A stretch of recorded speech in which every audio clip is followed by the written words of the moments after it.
Good evening, everybody, and welcome to another edition of Inside the Pigskin. My name is Scott Morgan. We're off the Motor City Madmouth. What a great crew today. We can divide it up in quarters here because there are four of us. And I'm actually wearing a hat called Diesel Life. Excuse me, because I'm going to be dieseling over to Homestead Miami Speedway over the weekend covering the Dixie vodka or vodka Dixie 400 out in home. Oh, what's the difference? It's all alcohol and it's going to be fun over the weekend, even though I won't be drinking any of it anyways.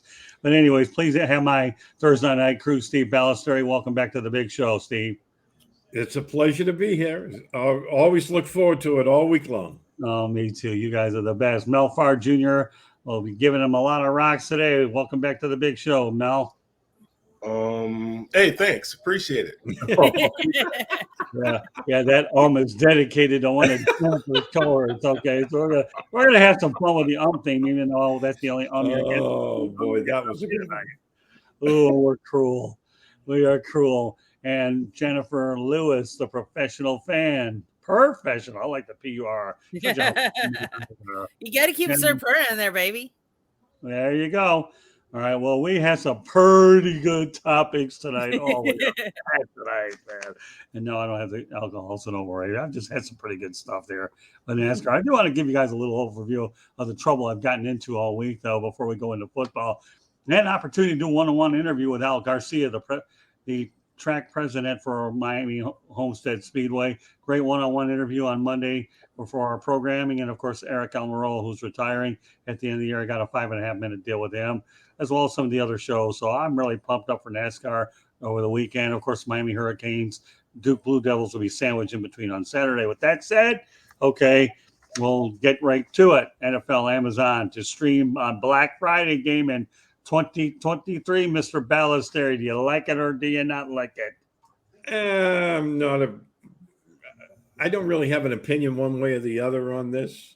I think it'll probably be popular just because, because it's Black Friday. Right. And, but I don't really have an opinion one way there. I guess it'll all depend on the two teams they pick. Yeah. You said there's going to be games on Black Friday? Yeah. You didn't know that, Mel? NFL games? Yeah. I didn't know that. They're going to compete with college. Does college normally play on that day? Well, yeah. Welcome to 2023, Mel. We're in about 2 months. Yeah, they're going to have NFL games on that day. Yeah, but your train of thought is right. Usually the colleges do. But the NFL wants some of that Black Friday Monday, and knowing full well that the retail business is going down the toilet anyways, and everybody's doing it online. Who's going to care anyhow? So they figured, well, you're going to buy from Amazon all your Black Friday stuff. We'll go out there and shoot you a football game. Just hope it's a whole lot better than the last couple of weeks and whatever else they got lined up. But yeah, Mel, what are your thoughts about the NFL getting a piece of that action on Black Friday? It seems kind of strange to me. I mean, I guess we're kind of used to what we've been used to, the Thanksgiving games. Mm-hmm. Or there weren't a whole lot of games. We always could look forward to Dallas and Detroit playing. Right. When I grew up, now we have that late game in the evening. Friday games, I always look forward to the college games. I can't think of who plays. Is it there's some nice games on that Friday Saturday. Look forward to those college games. So and to be honest with you, I like the college game probably a little bit more than NFL game probably, and I would probably watch the college game more so than I would an NFL game, especially if it's not a team, some teams that are worthy of my eyeballs. And that's what you gotta have to look at too. They need to have a flex schedule so the games matter, so that people will want to watch it. If you have, Detroit playing Cleveland or something like that, I don't think you're gonna get that many eyeballs playing when you have some of the, a lot of times you have rivalry matchups on that weekend. So I'm not a big fan of that. Well, I remember growing up as a kid. You're really on target there, Mel. I used to remember watching when Nebraska was relevant. I used to play Oklahoma, and they used to have a lot of those big rivalry games. Now that's the one I remember the biggest from, Black Friday is Oklahoma, Nebraska. Yeah, now they're just shades of themselves too Yeah. now. But yeah, those are the ones. I always thought the colleges own them, but it looks like the NFL can buy up whatever they want. I know Jennifer, you probably never paid attention to Black Fridays when we were growing up as a kid with all those No, rivalries. I did some, but I mean, because my mom actually hated shopping on Black Friday. Oh, did she really? Yeah. So, like, I would sit on the couch and watch, and I'll tell anybody and everyone, my dad pretty much had me throwing a football by the time I was 2. Still in a crib and catching and throwing a football. That Just was saying, he didn't That's care. a good dad right there. No, That's he a is good a Yeah, good daddy. I know. He is a pretty good dad. Yeah, now he's going to be proud of Unfortunately, his daughter for being a broadcaster, appearing with a couple beat writers and a player. I'll bet your daddy's really proud of you. So answer the yeah, question, Miss Jennifer. What are your yeah, thoughts he's about proud. games on Black Friday? No, here's my question. Sure. When Oh, you're asking me. Bezos becomes the owner of the Commanders, will he have to sell his part of Amazon? Why would he? Especially because Jay-Z had to when he started the agency. That's different. Well, because he has the Thursday night game. Is that what you mean? Because he has the Thursday night game and he'll have the Black Friday game. Plus, He's not. he'll be profiting from people going in He's to not. He the doesn't. He doesn't stadium. run the day to day anymore. Huh? He gave up. He gave up the day to day operations. Oh, did he? Okay. Yeah. Okay. I wasn't sure about that. Sorry. I thought he still had the final nod. He has He's to go not- fly around He's the probably still on helicopter. the board. I'm sure he's probably still on the board or something like that. But I don't think he's the CEO anymore. I don't think he's in charge of the day to day operation. Okay. You know, he has all that stock. You know, he's been traveling around with his cute little girlfriend. So, Mhm. you know, he's got better. And their He's helicopter. going to space and different things of that nature. Also, So the what do you think of- helicopter. Can you tell? So, let me go back to the question with you, Jen. You like it or not? Black Friday game? I think it's stupid Yeah. Okay. because you're taking a game unless you're changing that ball game. Black. But I actually, with everyone else, it's Black Friday. And college ball is different because these guys are literally playing for the love of the game. Mhm. Some of them know they're going to go pro. Some of them know they're not. Their last Black Fridays, some of their first Black Friday games, but take away from college. All right. So Jennifer, you're saying that you don't like it either. I don't like it. Yeah. You know, I And think. I'm pretty indifferent, but I'm more on the not liking it side of indifference. Yeah, I guess you have a complete majority here. I'm not crazy about it, but the NFL's looking to get a piece of that action. Why not do it since they got Amazon as their brand new toy anyway? So, all right. Well, let's go on a topic here that Steve Ballesteri is all too familiar with, and then we'll blow through it if anybody else doesn't have anything to say because he really is all too familiar with this one. The Texans parted ways with Executive Vice President Jack Easterby. Is that long overdue, Steve? Why don't you give me your thoughts about that situation? Way long overdue. Yeah. I remember, I mean, he was the character coach in New England. And he somehow, he has the gift of gab because he somehow convinced the McNairs down in Houston that he was a football guy. And he's not. And he started getting involved with all kinds of different stuff down there. And you see where Houston is. Yeah. Right now, and they're going to be trying to dig out from the mess he created Yeah. for a very long time. But I mean, this guy got really bizarre because I was listening to a podcast on Sports Radio 610 down in Houston with Landry Locker and John Lopez. Oh, yeah. And Locker was telling on the air the most bizarre story I've ever heard, and it speaks to how far out there Easterby is. And Easterby told this guy, and this guy, I'm going to read you the exact quote. Okay. He said this with a straight face, and I couldn't believe it, Locker said.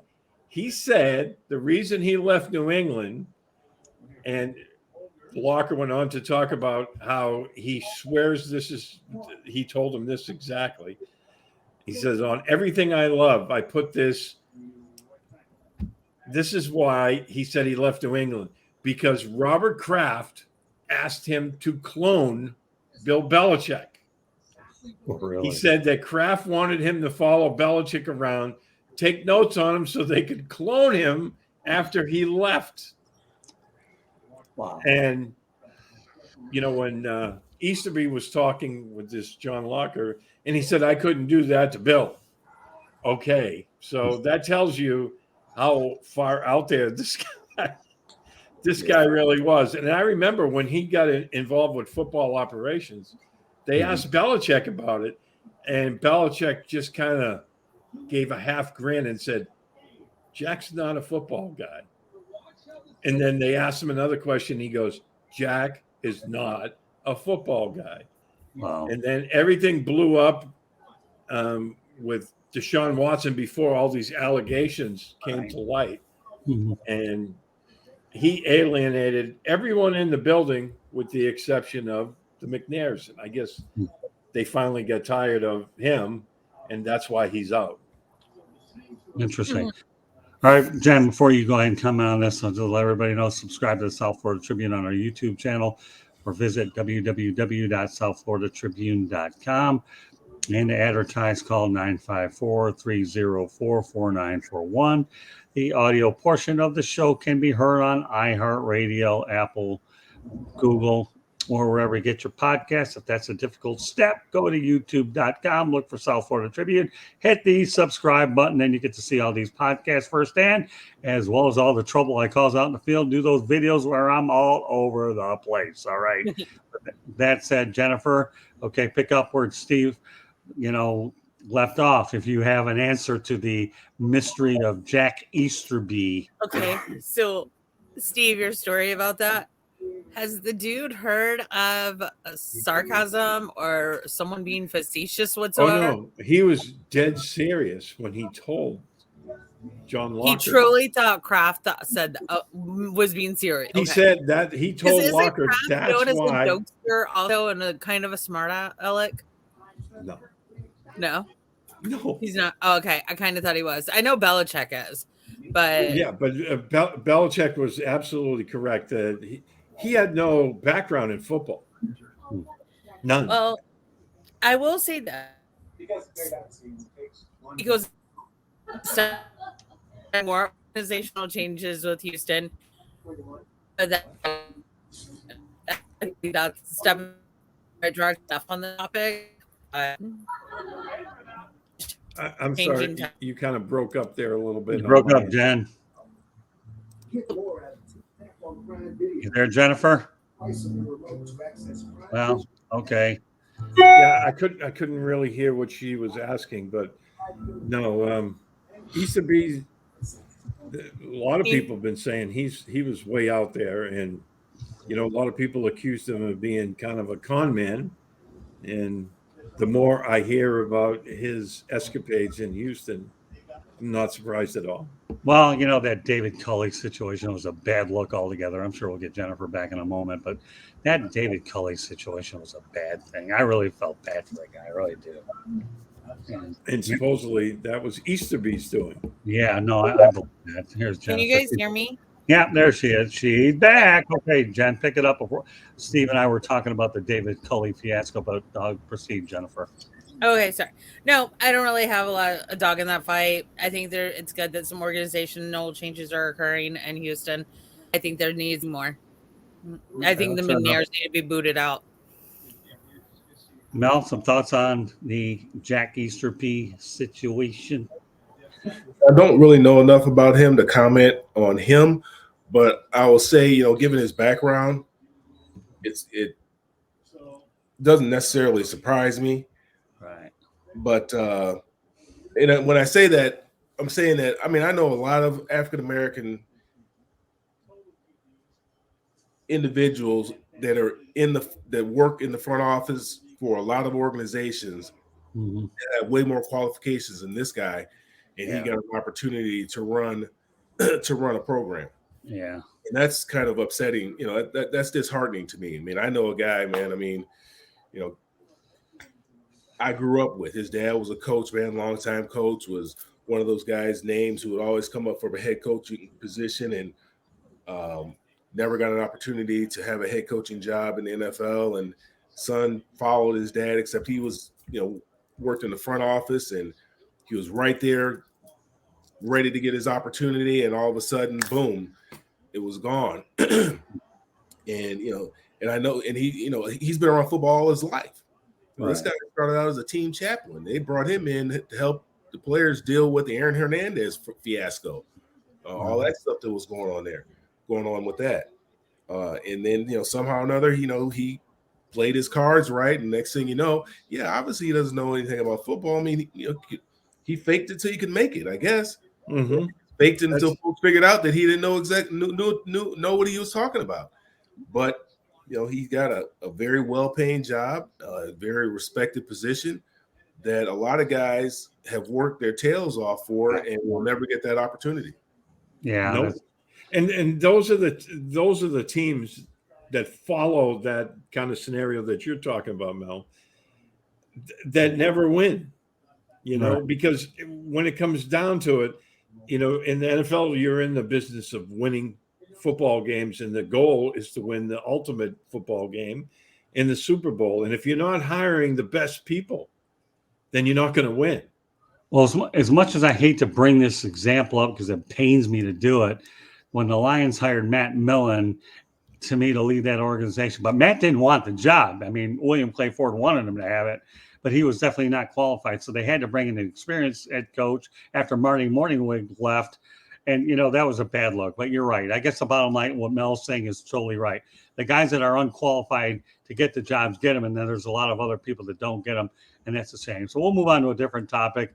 Steve, I just wanted mainly your insights and see if the other two wanted to go ahead and talk about it. So you think that the Jack Easterby thing is simply long overdue, and that long overdue. He should have never been elevated to that position. Right. And David Culley got a wrong deal. I just hope he's being paid well for the embarrassment that he had. So anyways, we'll go on to Joe Burrow extending his undefeated streak to 9-0, dating back to LSU with the Bengals 30-26 win over the Saints. Well, Joe Burrow knows how to win in Louisiana, doesn't he, Jennifer?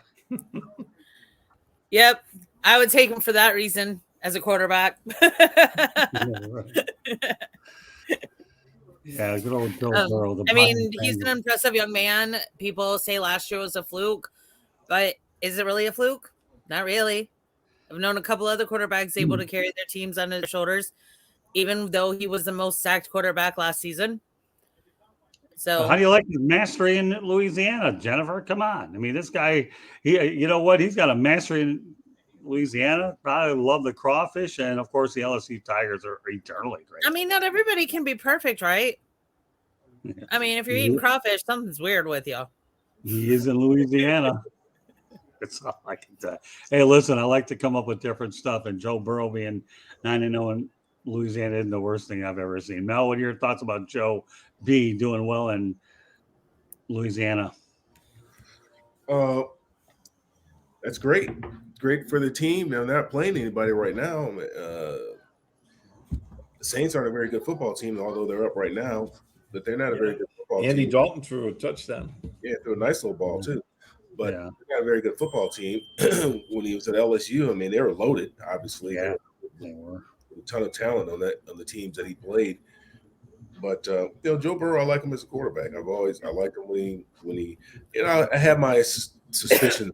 When you leave one program and go to another program, there's a reason why you leave. But I think he's one of those guys that actually proved me wrong. He left for a better opportunity for himself, give himself a chance to play. Maybe he felt he's never going to get the opportunity to play at Ohio State. I'm not sure. But that marriage with him and Coach O worked out real well for both of them. Get him the opportunity to win a national championship, go on and be selected high in the NFL draft. And, even though, generally when you get selected high, you go into a bad football team. Cincinnati's been one of those teams that at least has smelled the Super Bowl before. They haven't won one, but they've smelled it.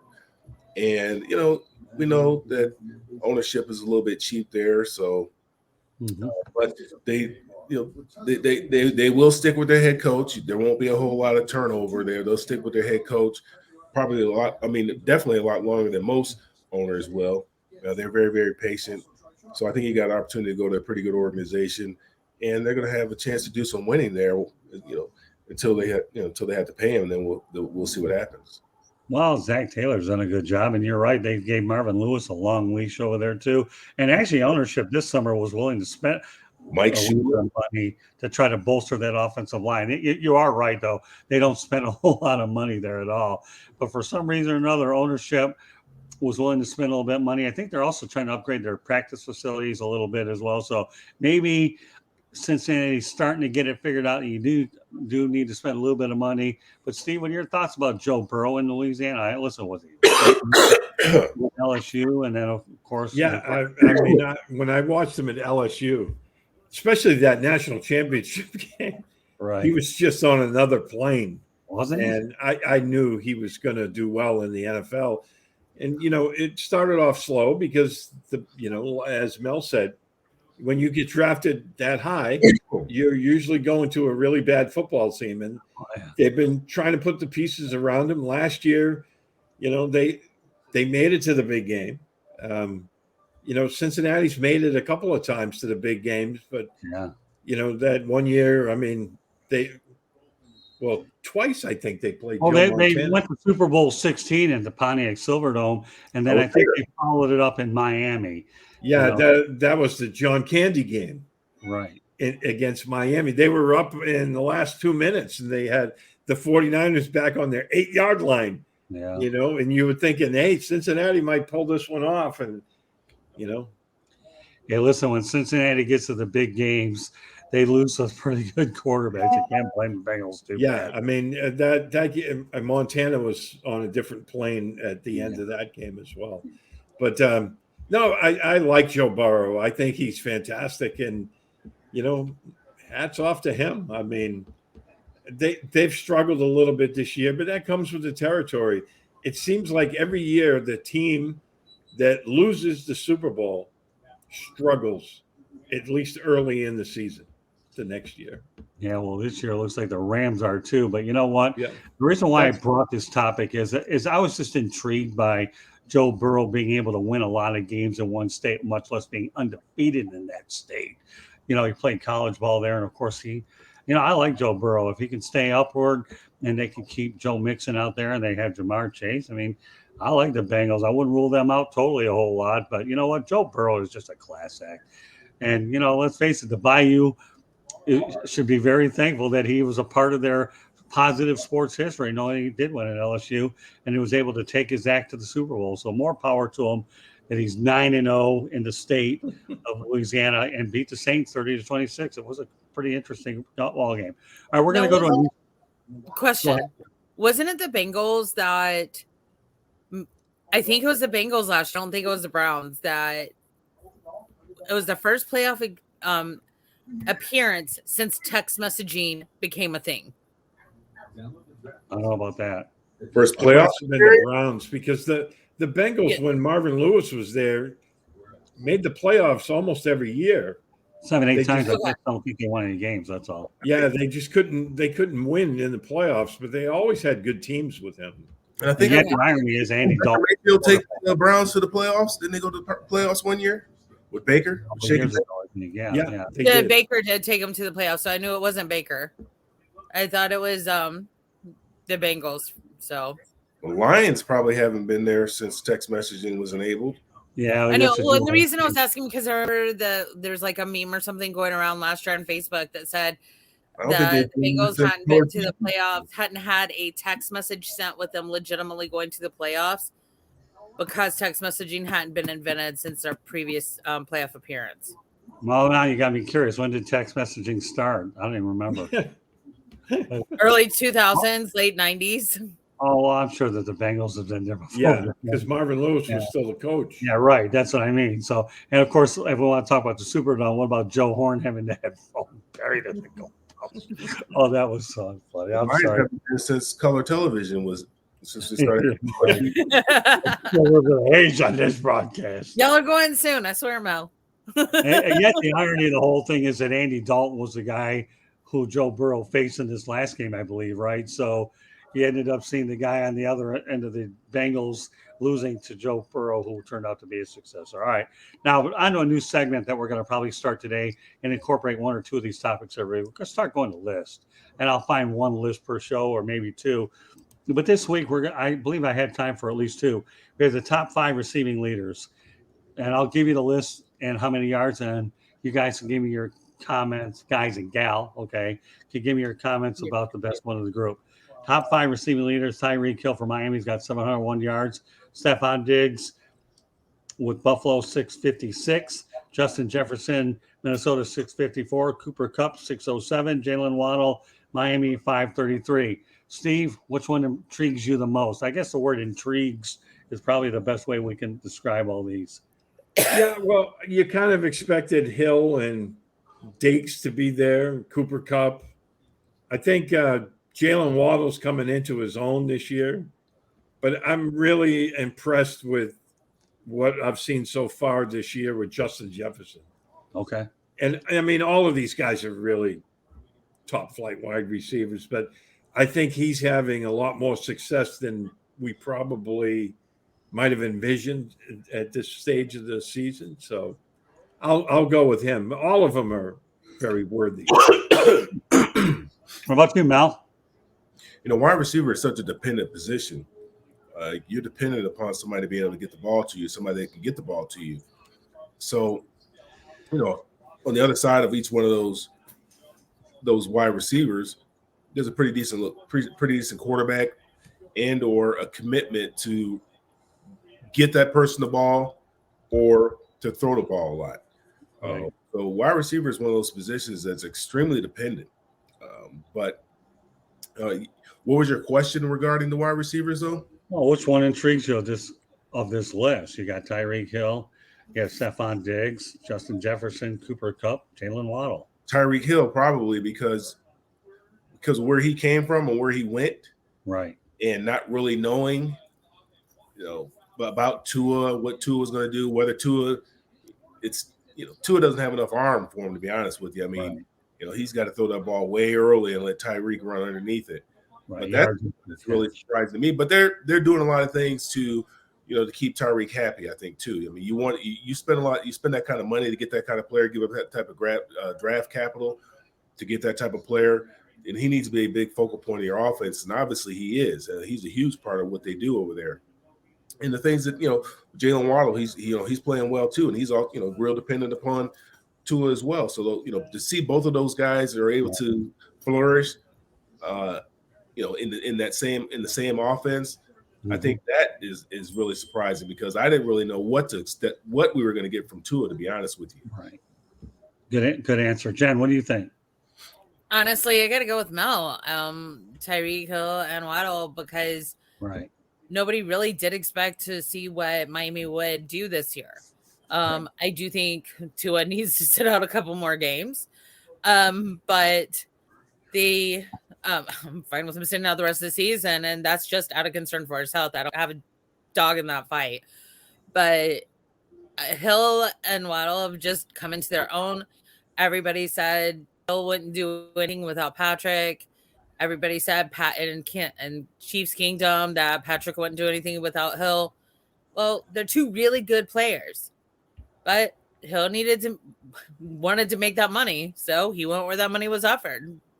I would do it. I would if I was offered that much money. Heck yeah, I'd go. But you know what? I'm actually going to go with Cooper Kupp. And you know why I'm going to go with Cooper Kupp in this situation? Number one, Allen Robinson hasn't really paid his due, hasn't paid dividends yet. And I'm still waiting the Rams come to their senses and eventually get Odell Beckham Jr. So essentially, Matthew Stafford has only been able to throw it to one guy. He still has amassed 607 yards. Initially, I wanted to go with Hill and Waddle because of the quarterback roulette that you have between Tua and then you have Teddy Bridgewater and Skylar Thompson. That makes the most sense to be able to go with them. But then as I thought about it, I thought Cooper Kupp with 607 yards and nobody around to protect him. But Stafford, to me, is the most intriguing option for me. So, I'm going to go Cooper Kupp. All right, we have another one here. I'll throw it at you. And that's the top 5 rushing leaders. Nick Chubb of Cleveland, 649. Number 1, Saquon Barkley with the Giants, 616. Josh Jacobs for the Raiders for 190. Miles Sanders for 185 with Philly, and Lamar Jackson for Baltimore 451. Okay, Jennifer, I'm going to start with you. Which one of these 5 intrigues you? None. Okay. Okay. I got a running back I'm partial to. I'm sorry. And I'll take a page out of Regis Philbin. Is that your final? Well, you can. That's my final answer, baby. None of those. All right. Okay, we'll leave it at that. Okay, Mr. Running Back, what do you think? Probably Lamar. Being a quarterback and being in the top 5 in rushing. That's not necessarily something that you want to see, but that's kind of how Baltimore is built. Right. And for Baltimore, you look at it like this. This is how I look at it. People talk about, you don't want your quarterback running, you don't want to take those hits and so forth and so on. Well, you got to. This is what he does well. Now, maybe he won't last 15, 20 years like Tom Brady and Drew Brees and Aaron Rodgers. Maybe you only get a good 9, 10 years. That's what you get. But those 9, 10 years are going to be a great 9, 10 years. And so let's not try to make him something that he's not. I do believe that Lamar can throw the ball because, I mean, we saw him do it at Louisville. But he's such a threat, as is Jalen Hurts, to run the football. And that puts so much pressure on the defense because you have to prepare for that. You don't have that extra man anymore because you have to figure that the quarterback is a ball carrier as well. So now you can actually have 10 men blocking on any given play. So to me, yes, Lamar Jackson and what he's doing. Yeah, I find it hard to believe that quarterback is a leading rusher on the team, but not in the case of Lamar Jackson. All right, Steve, where are you going with this one? Yeah. Well, to follow along with what Jen said, I mean, my running back is only 3 yards behind Lamar with 20 less carries, so I kind of like him. But the top 5. And who is it? Ramondre Stevenson. Okay, good. Okay, now continue. Yeah. Lamar Jackson, to me, I mean, everyone knows he's going to run. And until teams actually play him, I don't think they understand how fast he is. Right.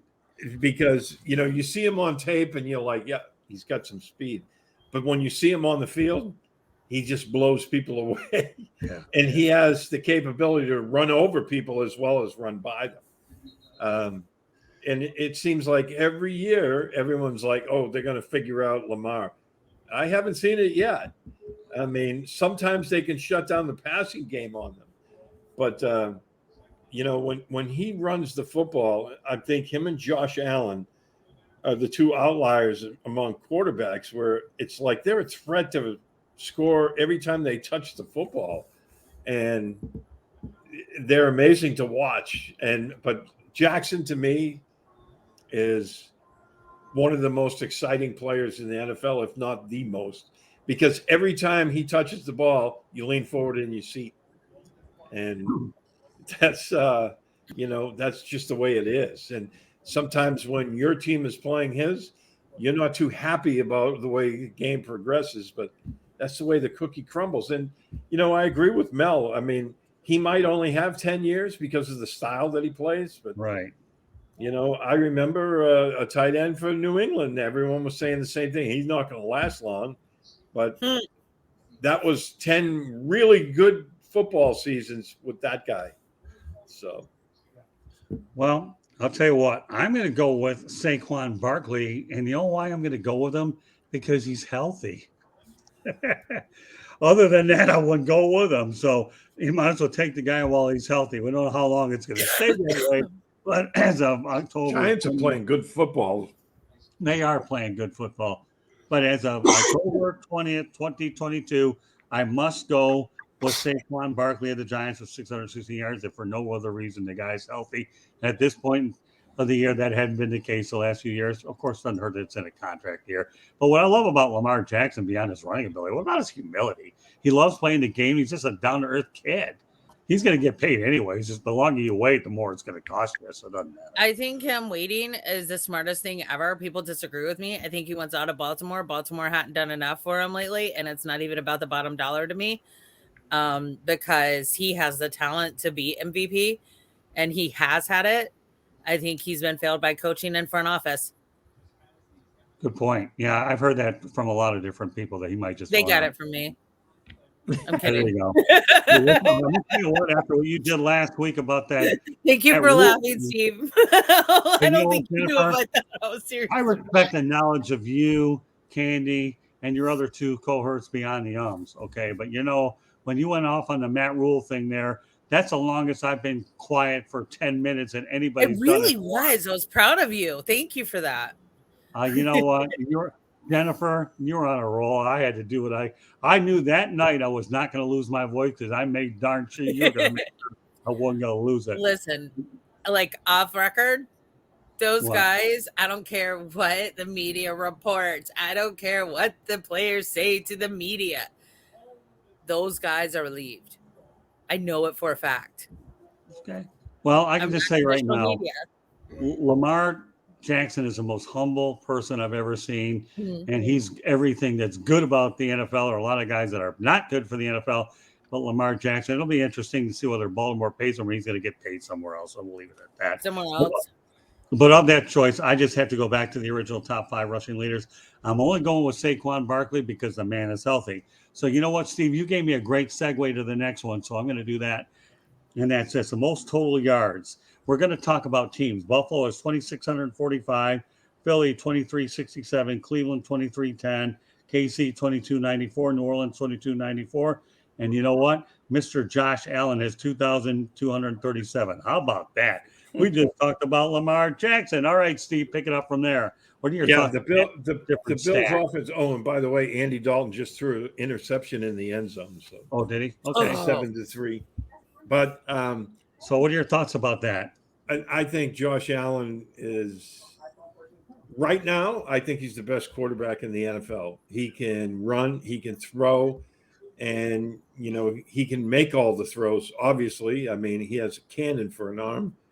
And the only thing I worry about him, again, I mean, is staying healthy. He's the leading rusher on the team. Yeah. And I think they run him a little too much. I mean, even when they're comfortably ahead, they're running him up the middle where, he's going to get hit. And, at times you don't want to see a quarterback like that. I mean, he's becoming just as big a face of the NFL as Patrick Mahomes is right now. Yeah.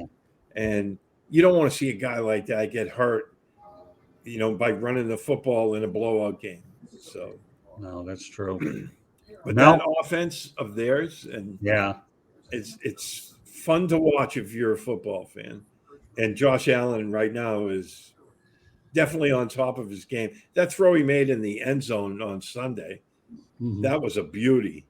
Because that was in a really tight window, and he put it right in there where, what ended up being the winning touchdown this time. But in that run he made where he vaulted over the cornerback or a safety, I can't remember who it was, but that's incredible stuff. Well, to think that University of Wyoming Cowboys produce this guy means you can find a quarterback anywhere. I guess they do a better job than North Dakota State. I'm not going to go any further. I don't want to go past Jennifer's bedtime here about what she's got to do. So I'll try to keep it real for Jen. I have work to do. I know. I'm kidding with you, Jennifer. You know that, right? Okay. But no, so all right. Well, with that never stops, Scott. Oh, I know. Trust me. I know. I have somebody that's very good at it here in this room, as you know. Sorry, Jennifer, give me your thoughts about that unique take about Josh Allen having 2,237 yards, along with 5 teams that are above him. I mean, this guy's an unbelievable player. Oh, absolutely, he's an unbelievable player. Listen, I'm partial to the Bills. I like the Bills because they have half my team, right? So of course, why wouldn't I be partial to them? So. And they have half my front office. I'd like them. Some of those guys. They might have your running back real soon too. Yeah, I heard. 52 weeks a year, they get a call on him. We want too much for him. It's not going to happen. And I'm saying, I said last week, because against 49ers, Christian only had 54 rushing yards. Every other game this year, he had 100+ rushing yards. He had 158 against this past weekend. And I'm telling you, he's going to have another blowout game. He's going to be back in the top 3, and probably pushing towards that 1,000 club again this year, given the right quarterback. If we can get that quarterback situation fixed. But I see the 1,000 club in his future again, and I hope to God it's with the Carolina Panthers. However, if it's not, I hope to God it's with the Bills or with KC or the 49ers and other, any of the Super Bowl contenders, because it's not the NFC South this year. All right, but back to Josh Allen. Back to the Josh Allen. Josh Allen is amazing to watch. I enjoy watching him. Who doesn't? I also for me, I enjoy watching the Kansas City Chiefs as well. They've never really bothered me. I've always related to KC because I felt like they were kind of, they're a mid-market level team until they got Patrick Mahomes, right? People really didn't pay attention unless their team was playing. They were like, playing who? And they've just really, both of those quarterbacks have really elevated their teams. Everybody's always known about the Bills, at least in my lifetime, considering, all the Super Bowls they went to without winning. And so, it's their year. I really hope the Bills, I cut it at the beginning of the year that the Bills are going to win the Super Bowl this year. Go Bills, go Josh Allen. Well, good. All right, Mel, you heard Jennifer, you've heard Steve. What's your take on Mr. Allen? He's a beast. Yeah. The way Buffalo played the first couple of weeks, you can tell they're a team on a mission, and obviously, they had that bad taste in their mouth from last year's AFC Championship game where they ended up losing the thing in the final seconds, or in overtime, I believe it was. But they're on a mission, and Josh Allen, he's the leader of that team, and they're on a mission to get something done. They have unfinished business, so it doesn't surprise me he's doing what he's doing. I mean, you look at him; he's put that team on his shoulder. I mean, he's willing that team to win, doing whatever he feels he has to do to put that team in a position to win. I mean, you look at the improvement that he's had year over year over year. I mean, when he first came into the league, you can see he was, we know he's a high draft pick, but you can see he was kind of unsure of himself. Now, he's like a man amongst boys. I mean, hurdling people, the things that he's doing. I mean, he's a beast. He's a big time player. He's must see TV, and so it doesn't surprise me the things that he's doing. Yeah, I believe it or not, even though Brian Dable left and doing a marvelous job at the Giants, there's no drop off. And you are right, Mel. I mean, and Steve and Jen, when you get so close to it and you taste it, you have a bad feel for 12 months. And when you have a bad feel for that long, they're on a mission to do it. And I hope the Bills have a chance to pull it off. I really do. All right, one other subject I want to get to before we go to parting comments. And it's one that I really don't like talking about, but it's one of the trending ones we have to speak about, Steve. Should Dan Snyder be forced to sell the Washington Commanders? Boy, this thing's getting uglier by the week. Absolutely. He should have been gone a while ago. Yeah. I don't know if they're going to do that, but if they're going to force him to sell, because that's those owners, who knows what they're thinking deep down. But, they all have skeletons in their closet, so they don't want to bring it out into the open. But yeah, this guy he's a terrible owner. That was one of the best franchises in the NFL. They were always a contender. They were a very well-run franchise. Well, Jack Cook was the owner of that franchise, and he had the Lakers before he decided to get rid of the Lakers and sell to Bus. So because they went against, and the Skins were always a contender. They were in the playoffs. They had great teams. They won a couple of Super Bowls with Joe Gibbs, where they had different quarterbacks in every one. Yeah, that speaks to you of how good a team they were actually putting together, where they had, I think it was 3 different quarterbacks in 3 different Super Bowls. Right. So that's, and then since he took over, they've been a laughing stock, and nobody wants to go there. No one wants to go coach for him because they don't want to have to deal with him. And then all these sexual allegations and the way sexual harassment's been, and it starts from the top down. It's not mid-level people.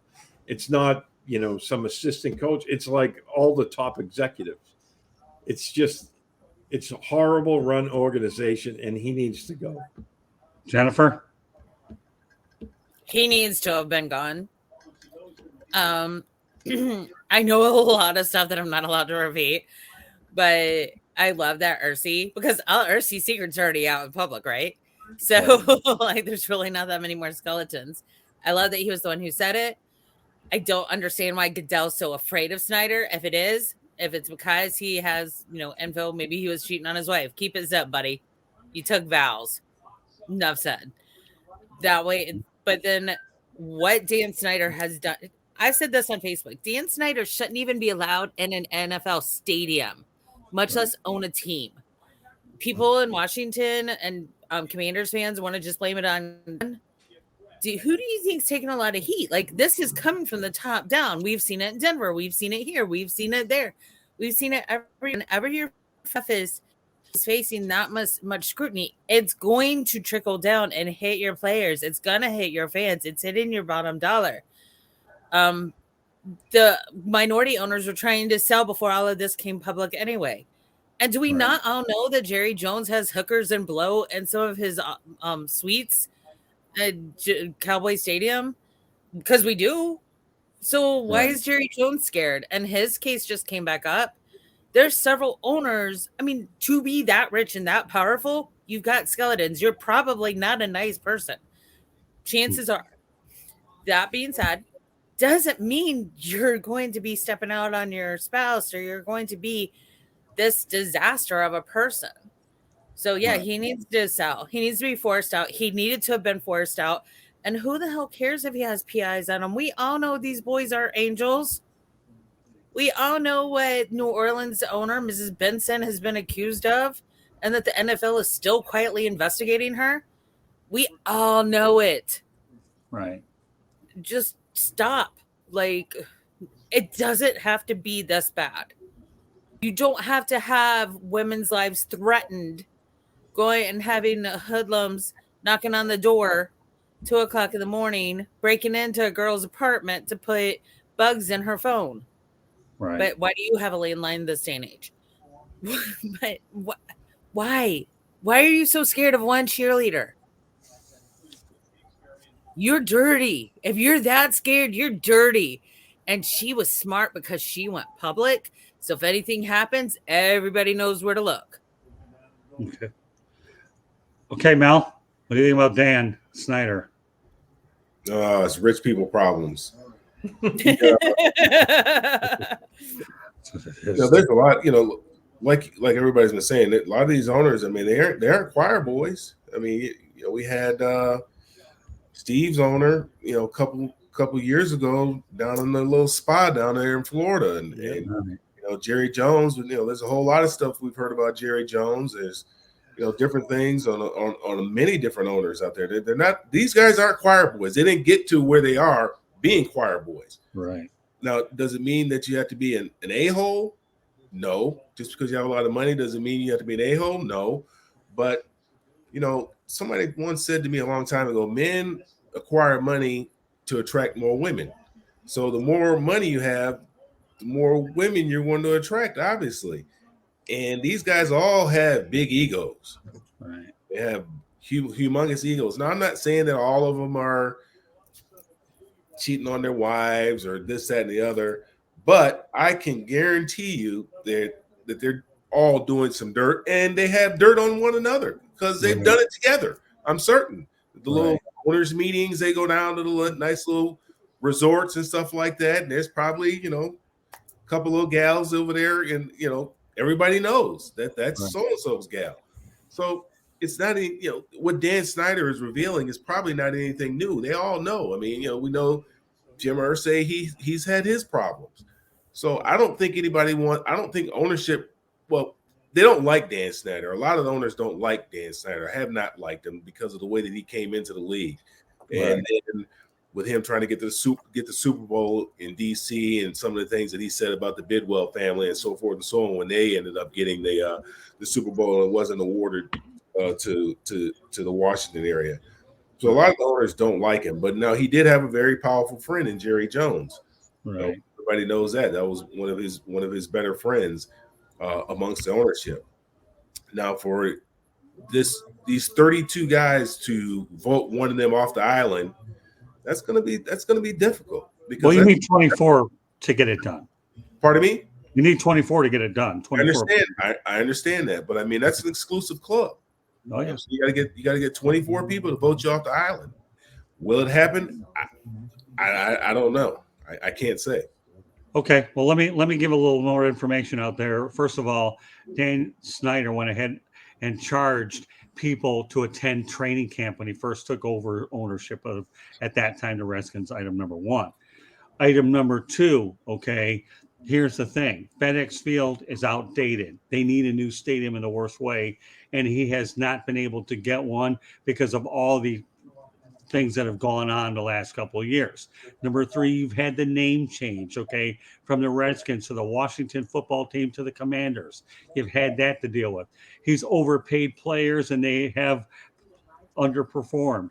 I mean, you talk about a guy with a rap sheet. Now, if there's one guy I do feel sorry for, Jennifer, your old coach, is that Ron Rivera, to me, has to answer questions after a football game about everything that's wrong with the organization. I want to hear about the Carson Wentz stuff, about who did what, who won. That had nothing to do with it.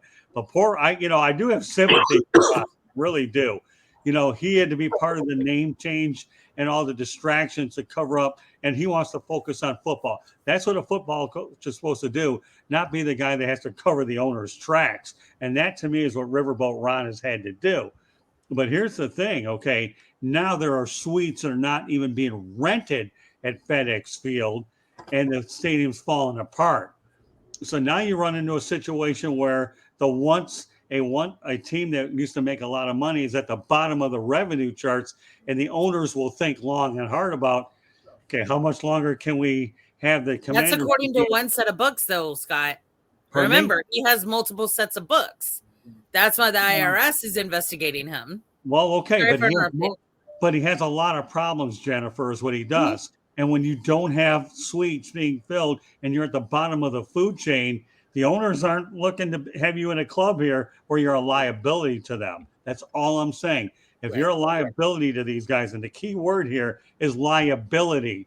When you're a liability to their club, then regardless of what dirt you have on there, it doesn't matter. A lot of people say, why is Roger Goodell running scared? I don't know. We don't have time for it tonight. We don't. But the reality is the rap sheet on Dan Snyder is so big that at some point or another, I do think that he's going to wind up selling this team, whether he likes it or not. And if for no other reason, you've got to get a stadium deal done within the next 2, 3, 4, or 5 years. You can't do anything with your current place now. I was in that stadium years ago. Ironically, I've been to 2 different stadiums in the D.C. area. I ended up going to RFK many years ago. I enjoyed watching games there. And, of course, I went to FedEx when it was brand open. But now they can't even get a stadium anywhere. And that's what they've got to do. And that's where the pressing issue is at that situation. But Ron Rivera, I do feel bad for him because not only is he a football coach, but he has to deal with the external distractions that any normal coach should not have to deal with and focus on winning, playing football. It's been dysfunctional. Mike Shanahan knows that. Joe Gibbs' second tenure wasn't as good. And the list goes on and on. I think Steve Spurrier was there as well. So we can get into all the different coaches. So, yeah, Dan, I think you need to go ahead and sell the club. If you don't, you're going to be forced to do it one way or the other. And to me, I think he would go down as one of the worst owners ever in pro sports. And I would even put him in the category of Donald Sterling with the Clippers once upon a time. Look at Steve, cover up that head, buddy, because Sterling was bad, with the Clippers. So with that said, I said my piece, Dan. Quit while you're ahead, sell it while you can get a couple bucks, and let the franchise go into much better hands because you haven't done anything with it. All right, and I do think that's why Ursi spoke out, honestly, because it's the NBA with Sterling and Sarver. Because without the NBA taking a hold, because look at what Jerry Richardson did. What he said, what he did, not cool. Little known fact, Jerry Richardson didn't ask if he could be inappropriate. He did. If he was turned down, he stopped. He said the ugly N-word one time to my knowledge, but he didn't want to drag the organization through the mud. That's why he sold. And he knew he was wrong. He knew he was wrong. Yeah, but let me say one thing about Jerry Richardson. What he did was definitely wrong. But the Yes. only thing I'll say positive about Jerry Richardson, if it weren't for Jerry Richardson, Charlotte, North We Carolina, wouldn't have a football team. And That's all I'm honestly, gonna he say about it. ran the team well. Yeah, he did. He made a mistake, and it cost him his franchise. Yeah. But you know what? It did. I mean, and all it And takes all is of one those mistake. mistakes happened. My dad swears they happened after he had some serious surgery. So Right. I don't know if that had to do with the price of tea in China or not. But Well, I don't know. All I you can got to say is, care about somebody other than yourself. And at least Jerry cared about the players and Ron enough to sell. And I hope to God Ron is making more money now because he doesn't lose his cool. He doesn't just walk off during media.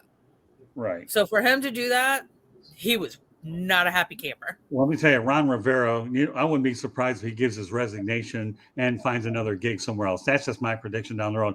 But in the end here, the bottom line is Snyder, the Washington needs a new owner in the worst way, because if you don't have an impending stadium deal, you're in trouble. To Richardson's credit, made a mistake, sold.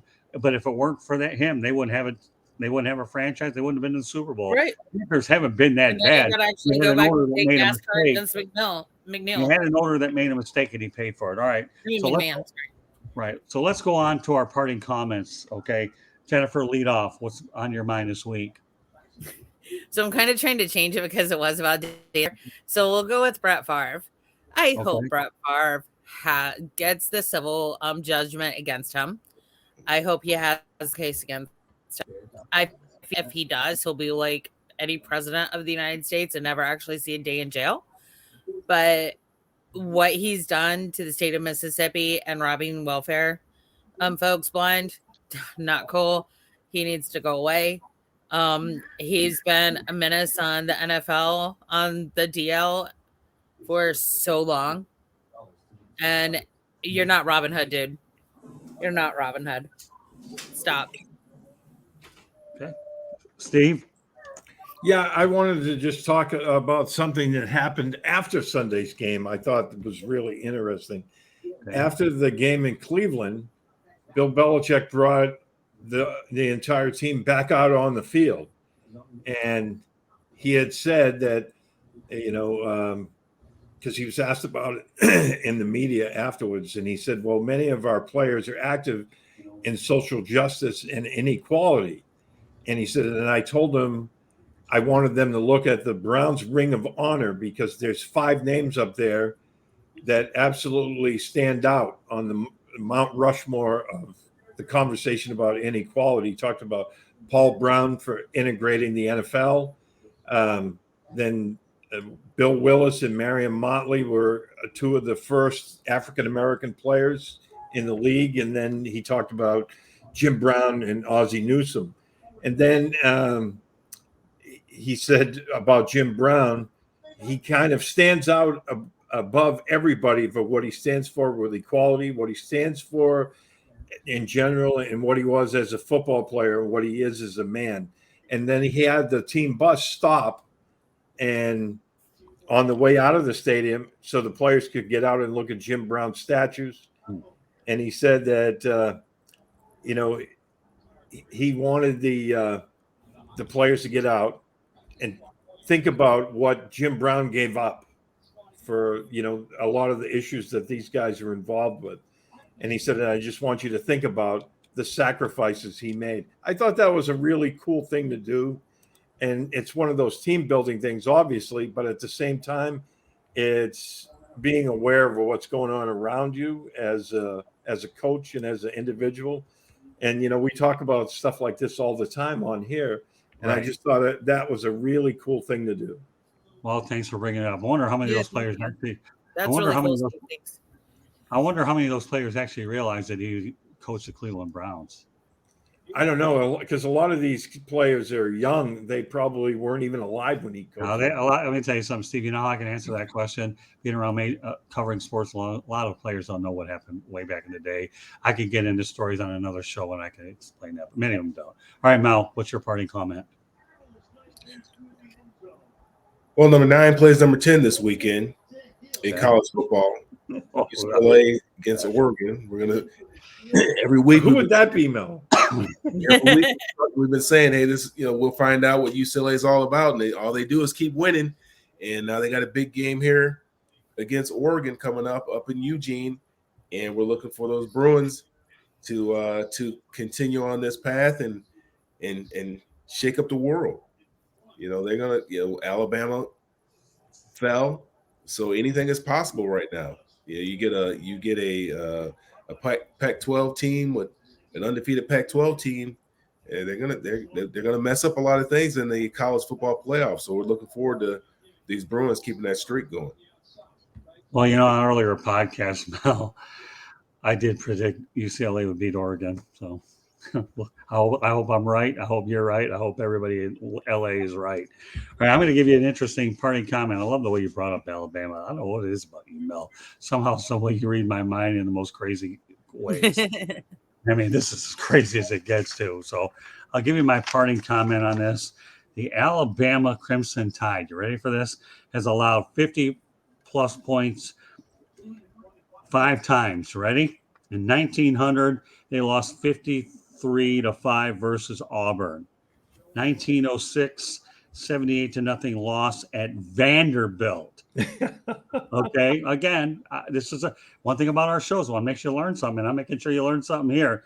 1907, they lost 54-4 versus Sewanee of Tennessee. Never heard of it until this. Okay, now 2003, they lost 51-43 against number 22 Tennessee, and they were at home against Tennessee. And what happened on Saturday? Okay, Alabama lost 52-49 at number 6 Tennessee. Guess what, folks? 50 points against Alabama. It can be done, even if it's done probably in a 100-plus year span 5 times. There's my fact of the day that nobody in their right mind, and I'm not in my right mind, would even come up with. But I've always had a firm believer, okay, that when you watch our shows, not only do we give you the best insights that we can, but you're going to learn something. So Alabama has given up 50 points 5-plus times, and I never thought in my lifetime I would ever mention the name, okay, Sewanee of Tennessee. Never heard of it. Might end up doing I want to know how Alabama got 4 points. Yeah, I don't know either. Maybe 2 safeties. I don't know. Once upon a time, though, the Lions did lose to the Dallas Cowboys 5-0 in a playoff game back in the 70s. But we're not going there. Okay, but I just saw this unique fact here. And since we all have an opportunity to say something in the end, I know this is probably the only time, except when you find it on Instagram. The only thing I use Instagram nowadays for every now and then is to screenshot some interesting stuff so I can come up with content for us. So that was something different. I know. That's Mel, everybody. Well, we're going to let everybody have an opportunity to go out there and identify themselves, where they can be found, and then I'll give some final thoughts about how to contact us. All right, we'll lead it off with Mr. Patriot, Steve Ballesteri. You can find me just like this says on Twitter at SteveB7SFG on Twitter as well as Instagram. Everything else, Facebook, all the other social media sites at Steve Ballesteri. I write for PatsFans.com. I'm also a military writer for Sandbox.com now. Very good. Of course, Steve fills in when I need him on a lot of different shows when we need him, and we'll have a couple coming up before it's all said and done. Right now, I have a little bit of a log jam with my schedule. I have had it since Cooperstown in August, so wouldn't make anybody think a whole lot would have changed anyway. So before I turn it over to Mel, I'll go ahead and give our intro one last time. Subscribe to the South Florida Tribune YouTube channel or visit www.southfloridatribune.com.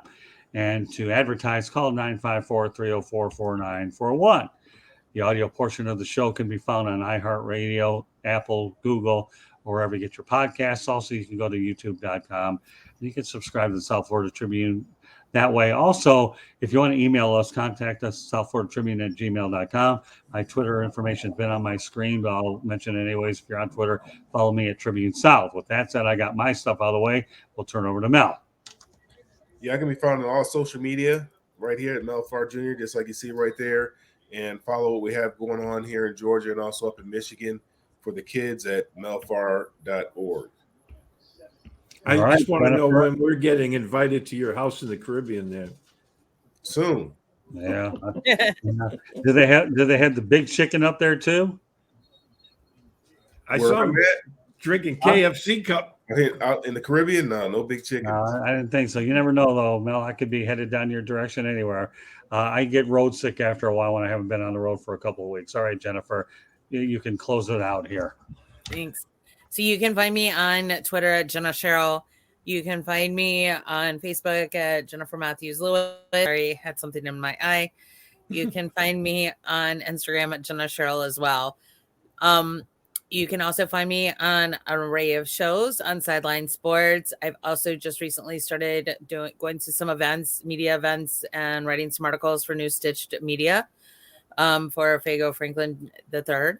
So I just actually published my first article this past week. So yikes, what exciting. So yeah, that's where you can find me. And 3 Chicks in a Pod, Chicks and Salsa, Confidential during the season, Pundit's Pundit on Wednesday nights, obviously here as well on Thursday nights, and Alex Fleming's NFL Carousel during the season, the NBA Carousel, and I produce sometimes during non-football season Basket Bros. So it's just a light schedule, nothing big. She gets around, and I will say this: Chicks and Salsa and 3 Chicks in a Pod, obviously with Candy Ebling, and I work with Jennifer on Basket Bros as well as the Pundit's Pundit, and we have a great working relationship with Sideline Sports, so it's great. Steve, one of these days I'm going to bring on a Wednesday night so you can see some of the people work with. They are the most first-class operation I've ever seen over there. So meanwhile, folks, that concludes this edition of Inside the Pigskin. On behalf of Steve Ballesteri, Mel Farr Jr., Jennifer Lewis, the professional fan. My name is Scott Morgan, Roth, the Motor City Man Mouth. Thank you for joining us on this edition of Inside the Pigskin. Until the next time, folks, be careful out there. Be safe. God bless, and thanks for tuning in. We appreciate you very much. Without you, the show wouldn't be what we work hard to make it to become. So take care, everybody. God bless. We'll catch you on the next episode. Good night, everybody. Enjoy the football and whatever else you have planned. Good night, folks. Bye-bye.